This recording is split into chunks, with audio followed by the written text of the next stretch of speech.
During World War II, in the city of Leningrad, one of the most brutally besieged cities in history, amid the roar of artillery and aircraft, there was a simple Russian woman working as a seamstress. Her name was Maria Ivanovna. She was making gloves for soldiers while the city collapsed around her. One day, her husband, a soldier on a short leave, returned to the city to find the streets filled with victims and bodies being taken from mass graves. While inspecting the dead, he noticed a shoe he recognized, his wife's shoe.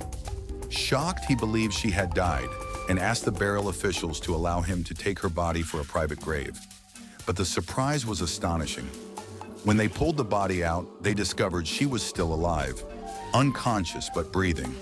This woman, who survived death by a miracle, would later become the mother of the man who would rule Russia for decades, Vladimir Putin.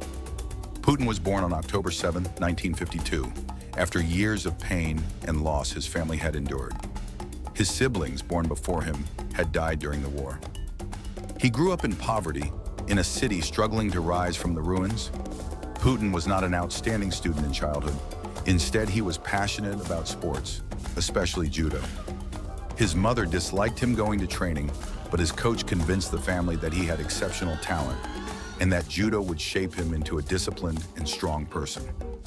At school number 193, he was an ordinary child until 6th grade, when his teacher noticed an unusual energy in him, and he began focusing more on his studies.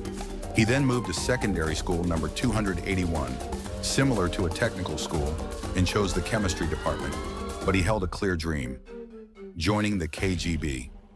He went to the KGB office himself and told them he wanted to become an intelligence officer.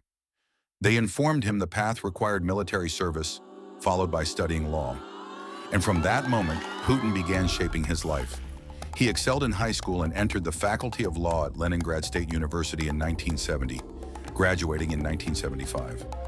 Immediately after, he joined the KGB, working first in secretarial tasks, then in counterintelligence, before being sent to Moscow for advanced training and later assigned to East Germany under an alias.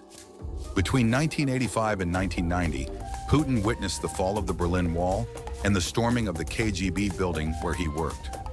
He tried calling for military backup, but Moscow told him no orders were issued, leaving him feeling helpless for the first time in his life.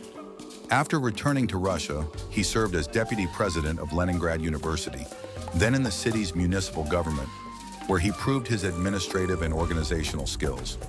He was moved to Moscow in 1996, and there he received several major appointments, including becoming head of the Federal Security Service, FSB, in 1998. In 1999, President Boris Yeltsin appointed him as prime minister.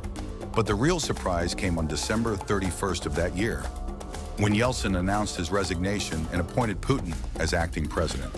3 months later, Putin officially won the 2000 presidential election, beginning the longest rule in Russia in over 200 years. He was re-elected in 2004, became prime minister in 2008, then returned as president in 2012, continuing until today.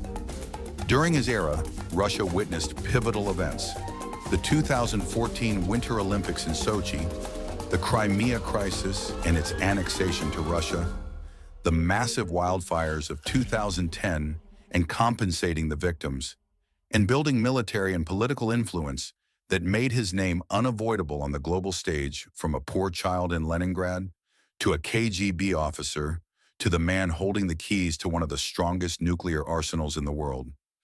This is the story of Vladimir Putin, one of survival, power, and a rise no one saw coming.